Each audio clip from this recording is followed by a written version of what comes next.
امیر علیہ سنت کی خدمت میں سوال عرض ہے کہ جب کسی کے ہاں رشتہ لینے جائیں اور رشتہ پسند نہ آئے تو کیا انداز ہونا چاہیے واپسی پر کہ بندہ جھوٹ غیبت چغلی سے بھی بچے اور کس انداز میں ان کو جواب دے دیا جائے؟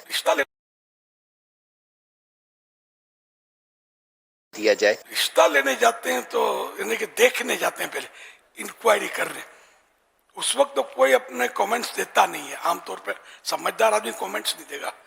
اگر سامنے والے بھی پوچھتے نہیں ہوں گے کہ کیا ارادہ ہے، اگر پوچھ بھی لیں انشاءاللہ مشورہ کرتے ہیں. یوں گھر کے آدمی مشورہ تو کرنا ہی ہوتا ہے نا، انشاءاللہ مشورہ کرتے ہیں. آپ دعا فرمائیں کہ اللہ ہم دونوں کے حق میں بہتر فرمائے. بیچاروں نے چائے پلایا، شربت پلایا، اب ایک دم منہ چڑھا کے نکل جاؤ گے تو یہ ویسے بھی تو نہیں ٹھیک نا.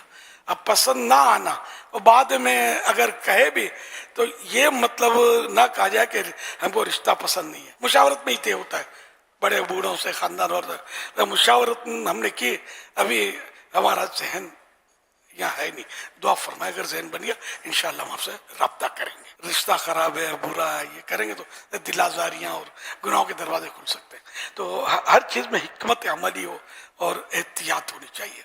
کہ وہ بولتے ہیں نا سانپ بھی مر جائے لاٹھی بھی نہ ٹوٹے. بعض اوقات اس کا حل یہ بھی نکالتے ہیں کہ یہ انداز اختیار کرتے ہیں کہ استخارے میں منع آیا ہے. استخارہ اگر کروایا ہے تب بھی ضرورت نہ ہونا تو ڈکلیئر نہ کیا جائے، جبکہ کرنا نہیں ہے اور وہاں آ گیا ہے.